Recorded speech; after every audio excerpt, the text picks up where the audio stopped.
Radhe Radhe friends, कैसे हैं आप सभी। आई होप कि लड्डू गोपाल और राधा रानी की कृपा से आप सब बहुत ही अच्छे होंगे। और फ्रेंड्स, आज मैं आपके लिए लेकर आई हूँ लड्डू गोपाल की एक सत्य लीला कथा, जिसे सुनकर यदि आपके घर में लड्डू गोपाल हैं और आप लड्डू गोपाल की सेवा करते हैं तो आपका मन उनसे पूरे तरीके से जुड़ पाएगा। और यदि आपका मन लड्डू गोपाल की सेवा में स्थिर तरीके से नहीं लगता है तो आपका मन भी उनकी सेवा में ज़रूर लगेगा। तो फ्रेंड्स, वीडियो को शुरू कर लेते हैं। वीडियो को शुरू करने से पहले मैं आपसे कहना चाहूँगी फ्रेंड्स, अगर आप मेरे चैनल पर नए विजिट कर रहे हो तो प्लीज़ मेरे चैनल को ज़रूर सब्सक्राइब कीजिएगा। वीडियो आपको पसंद आता है तो वीडियो को लाइक कीजिएगा और कमेंट बॉक्स में राधे राधे लिखना मत भूलिएगा। तो चलिए फ्रेंड्स, लीला को हम शुरू कर लेते हैं। फ्रेंड्स, आपके और हमारे जैसे ही एक महिला थी जो कि उन्हें लड्डू गोपाल के बारे में उस समय कुछ भी पता नहीं था। ना ही उनके पास लड्डू गोपाल थे और ना ही वो उनकी सेवा करती थी। बस ऐसे ही नॉर्मली जैसे घर में हम सब पूजा पाठ करते हैं, वो भी इसी तरीके से पूजा वगैरह किया करती थी और लड्डू गोपाल के बारे में उन्हें कुछ भी पता नहीं था। फ्रेंड्स, उनका जीवन थोड़ा सा दुखमय था क्योंकि उनके पति की जो जॉब थी वो बहुत अच्छी नहीं थी, इसलिए आर्थिक तंगी रहती थी, पैसों की कमी रहती थी। उनके पति कभी कभी बीमार भी रहते थे। तो फ्रेंड्स, उनका जीवन जो है इसी तरीके से चल रहा था। उनकी एक सखी थी जो कि लड्डू गोपाल की सेवा किया करती थी और वो अपनी सखी से अपनी हर बात, अपना हर दुख जो है बताया करती थी। तो फ्रेंड्स, एक बार उनकी सखी ने उनसे कहा कि तुम एक बार अपने घर में लड्डू गोपाल को लेकर आओ और उनकी सेवा करो। मैं विश्वास के साथ कहती हूँ, यदि तुम उनकी सेवा करोगी तो लड्डू गोपाल आपका दुख अवश्य समझेंगे और वो आपको आपके जीवन में नया रास्ता दिखाएंगे। फ्रेंड्स, महिला ने काफ़ी सोचा। उसके बाद उसने अपने हस्बैंड से बात की और उसके बाद वो अपने घर में जो है लड्डू गोपाल को ले आई। अब वो लड्डू गोपाल को तो ले आई। उन्होंने लड्डू गोपाल को जब घर में लेकर आई, उन्होंने लड्डू गोपाल को अपने घर में घर के स्वामी के रूप में विराजमान कर दिया।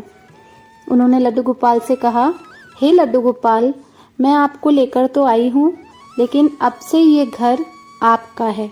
आप इस घर को जैसे भी चलाओगे ये आपके हाथ में है कि आपको ये घर कैसे चलाना है। मैं आपकी सेविका हूँ और इस घर में मैं सिर्फ एक नौकर की तरह हूँ। बाकी इस घर के मालिक आप हो। अब आप ही को देखना है कि ये घर कैसे चलेगा। मैंने ये घर आप पर सौंप दिया है। आप देखिए आपका घर आप कैसे चलाएंगे। तो फ्रेंड्स, उन्होंने लड्डू गोपाल को जो है घर के मालिक और उन घर के स्वामी के रूप में विराजमान कर दिया। समय बीतता गया और वो लड्डू गोपाल की सेवा करती रहीं। फ्रेंड्स, जिस समय वो लड्डू गोपाल को लाई थी उस समय उनकी स्थिति ज़्यादा अच्छी नहीं थी। वो लड्डू गोपाल को लाई और साथ ही उनके साथ में उन्होंने 2 पोशाक खरीदी और उन्हीं पोशाक को जो है वो रिपीट कर करके लड्डू गोपाल को पहनाया करती थी, क्योंकि उनके पास इतने पैसे नहीं थे कि वो लड्डू गोपाल के लिए नए नए वस्त्र खरीदें और उनको बदल कर पहनाएं। तो उनके पास केवल 2 ही वस्त्र थे लड्डू गोपाल के, जिन्हें वो बदल बदल कर उन्हें पहनाया करती थी।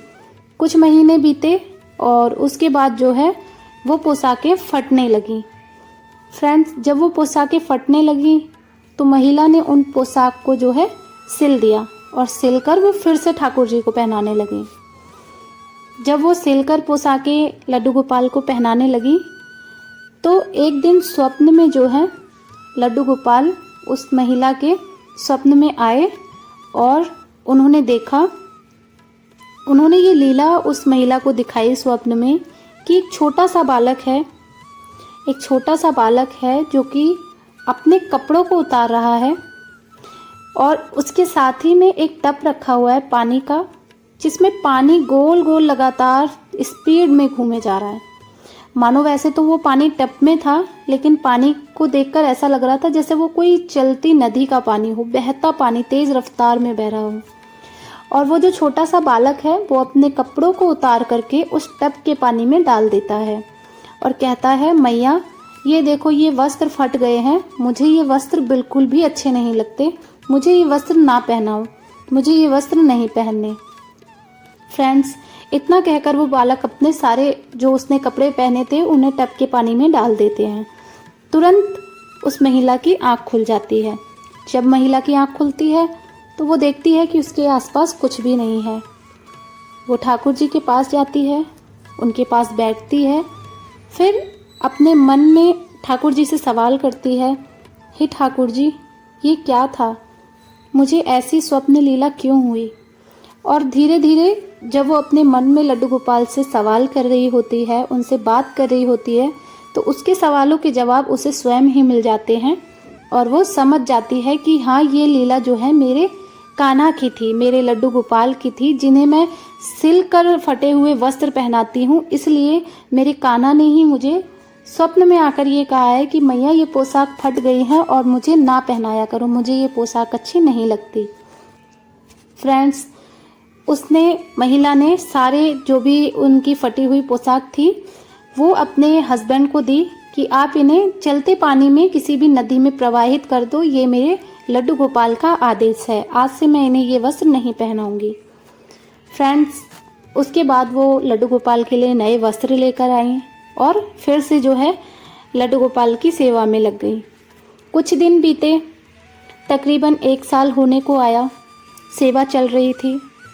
अब फ्रेंड्स, सेवा चल ही रही थी, रोज़ वो लड्डू गोपाल को नए वस्त्र पहनाती, उनका श्रृंगार करती, उनके दिन भी थोड़े बदल रहे थे और मन से लड्डू गोपाल की सेवा कर रही थी। तो सेवा करती थी तो भोग इत्यादि में तुलसी का भोग भी लगाया करती थी। अब फ्रेंड्स, क्या हुआ, जिस तुलसी का वो भोग लड्डू गोपाल को लगाया करती थी, वो तुलसी के जो पत्ते हैं वो धीरे धीरे ख़त्म होने लगे। तुलसी के पत्ते सारे ख़त्म होने लगे और पूरी तुलसी पर केवल मंजरी बची, केवल मंजरी रह गई और तुलसी पर जो पत्ते थे वो सब खत्म हो गए। सिर्फ 2-4 पत्ते ही तुलसी के पौधे पर बचे, बाकी तुलसी के जो पौधा था उस पर केवल मंजरी बची। तो फ्रेंड्स, महिला काफ़ी ज़्यादा परेशान हो गई कि अब मैं अपने ठाकुर जी को भोग कैसे लगाऊंगी, मैं अपने लड्डू गोपाल को भोग कैसे लगाऊंगी, इस पर तो सारे पत्ते ख़त्म हो गए, तुलसी पर जो भी पत्तियां थी वो सब खत्म हो गई। उसे इतना ज्ञान नहीं था कि जो मंजरी है उसका भी भोग ठाकुर जी को लगाया जाता है। महिला बहुत ज़्यादा परेशान होने लगी। फ्रेंड्स, जब महिला परेशान हो रही थी तो उसने ठाकुर जी से कहा, हे ठाकुर जी, अब आप ही बताइए, मेरा जो तुलसी का पौधा था उस पर से सारी पत्तियां सूख गईं और सारी पत्तियां जो है ख़त्म हो गई हैं, अब मैं आपको जो है भोग किस चीज़ का लगाऊंगी, उसने लड्डू गोपाल से कहा। और फिर जब उस दिन रात्रि में वो लड्डू गोपाल सोई तो लड्डू गोपाल उनके स्वप्न में फिर से आए।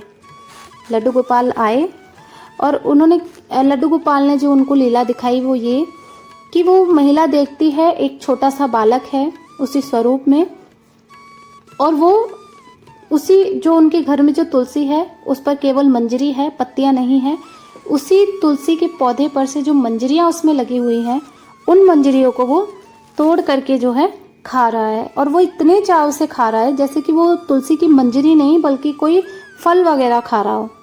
फ्रेंड्स, ये सब उसने जो है मैया को लीला दिखाई हमारे लड्डू गोपाल ने। तो ये लीला देखने के बाद जब मैया की आंख खुली तो वहाँ पर कुछ भी नहीं था। वो समझ गई कि ये वाली जो लीला, स्वप्न लीला उसने देखी है, ये भी उसे स्वयं लड्डू गोपाल ने ही दिखाई है। क्योंकि फ्रेंड्स देखिए, जब भी हम लड्डू गोपाल की सेवा करते हैं, उन्हें अपने घर में ले आते हैं और उनकी सेवा में हम मन से लगे रहते हैं ना, तो हमें ये अपने आप हमारे मन में अनुभव होने लगता है, अभाव होने लगता है कि हाँ, लड्डू गोपाल कहीं ना कहीं हमारे साथ हैं और वो हमें संकेत देते हैं। तो फ्रेंड्स, अगले दिन जैसे घर के पास में मंदिर होता है तो कभी कभी महिला मंदिर में पूजा करने जाया करती थी। उसी मंदिर में एक पुजारी जी थे जो पंडित जी होते हैं। तो पंडित जी को उसने सारी बातें बताई उस महिला ने कि मेरे जो घर की तुलसी है उसके पत्ते जो हैं सूख चुके हैं और केवल उस पर मंजरी बची है और मैं अपने ठाकुर जी को भोग कैसे लगाऊं।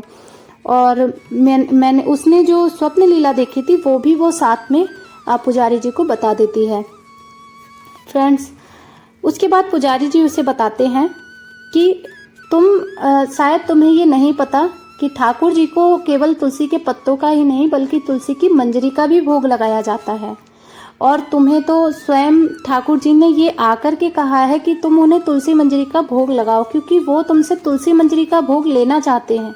तुम्हारे ठाकुर जी स्वयं ये चाहते हैं, इसीलिए तुम्हारी तुलसी की सारे जो पत्ते थे वो उस पर से ख़त्म हो गए हैं और केवल उस पर मंजरी बची है, क्योंकि ठाकुर जी खुद उस मंजरी का भोग लेना चाहते हैं। इसलिए तुम उस मंजरी का भोग जो है ठाकुर जी को लगाओ।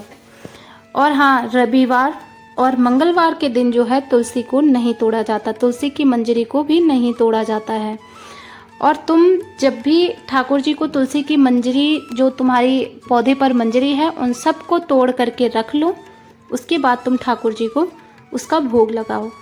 और जो भी उनके ठाकुर जी के चरणों में तुमने मंजरी चढ़ाई है उसको तुम लाल कपड़े में बांध करके, जहाँ पर तुम अपना धन रखती हो, अपने तिजोरी में जहाँ पर तुम अपना रुपया पैसा रखती हो, वहाँ पर उन्हें रख दो। और फिर देखिए तुम्हारे जो दिन है ना वो ठाकुर जी कैसे बदलते हैं। फ्रेंड्स, महिला ने ऐसा ही किया।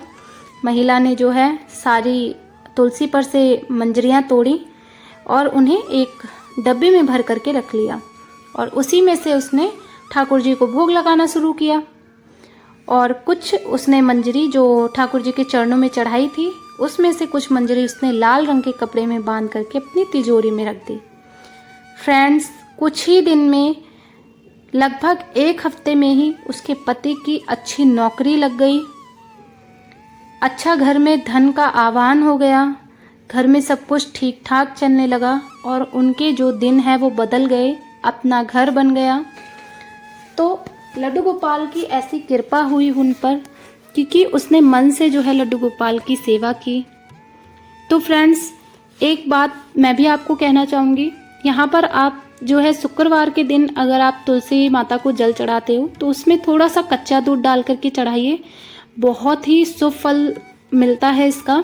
क्योंकि जो हमारी जो तुलसी माता है वो ही लक्ष्मी माता है, उनको लक्ष्मी माता भी कहा जाता है। तो शुक्रवार के दिन हमें जो है कच्चा दूध पानी में डाल करके और तुलसी माता को अर्घ देना चाहिए, उनकी जड़ों को सींचना चाहिए। इससे हमारे जीवन में बहुत ही बदलाव आता है। और फ्रेंड्स, आप अगर लड्डू गोपाल की सेवा करते हो तो मैं आपसे यही कहना चाहूँगी, उनकी सेवा केवल आप एक मूर्ति समझकर मत कीजिए। उनको आपने जो भी रिश्ता आपने उनके साथ अपना बनाया है, घर में जो भी रिश्ते के साथ आप उन्हें लेकर आए थे, वो रिश्ता आप उनके साथ मन से निभाइए। जैसे कि हम अपने असल ज़िंदगी में अपने रिश्तों को निभाते हैं, वैसे ही ठाकुर जी हमारे जो है ना वो सबसे परे हैं। हम लोगों से मतलब के लिए रिश्ता निभाते हैं, लेकिन हमारे जो ठाकुर जी है ना, अगर हम उनसे मन से अपना रिश्ता निभाएंगे ना, वो बिना मतलब के हमें सब कुछ दे देते हैं। तो उन्हें कभी भी आप मूर्ति मत समझिए, आप हमेशा उनसे अपने मन की बातें कीजिए, उनके साथ थोड़ा समय बिताइए, कभी कभी उनके साथ खेलिए। देखिए, हमारे जो लड्डू गोपाल होते हैं ना, वो ऐसी बाल लीलाएं करते रहते हैं, इसीलिए तो उनका ये रूप इतना मनमोहक चंचल है। उनका भी मन करता है। अब ऐसा नहीं है कि भाई आपने उनको मूर्ति समझकर मंदिर में बिठा दिया, उसके बाद बस वो बैठे हैं। उनके साथ थोड़ा सा समय बिताइए। कभी कभी आपका मन हताश होता है, दुखी होता है, या आपके जीवन में कुछ खुशियां हैं, जो भी आपके जीवन में आपके साथ होता है, वो आप अपने लड्डू गोपाल से ज़रूर शेयर कीजिए। आपको दिन में जब समय मिल जाए दिन में कीजिए, नहीं तो जब आप रात्रि को उनको शयन कराते हो उस समय आप थोड़ी देर उनसे बैठिए, उनकी मालिश कीजिए, उनको इत्र लगाइए, उनके कपड़े पोशाक जो है वो बदलिए और उस समय आप उनसे बातें भी कीजिए। तो लड्डू गोपाल के साथ जब आप ऐसा करेंगे ना, आपका जो प्रेम भाव है ना, वो अपने आप लड्डू गोपाल से और ज़्यादा जुड़ता जाएगा और लड्डू गोपाल भी आपकी सेवा से इतने प्रसन्न होंगे कि आपको वो खुद ही संकेत देने लगेंगे और आपके घर में जो बदलाव आएगा वो आप स्वयं देखेंगे। तो फ्रेंड्स, आज की ये लीला कथा आपको कैसी लगी मुझे कमेंट में ज़रूर बताइएगा। और फ्रेंड्स, हम जल्दी ही मिलेंगे ऐसी ही एक और सत्य घटना के साथ, सत्य लीला के साथ। तो फ्रेंड्स, तब तक के लिए आप लोग अपना ध्यान रखिए। बाय बाय दोस्तों, राधे राधे।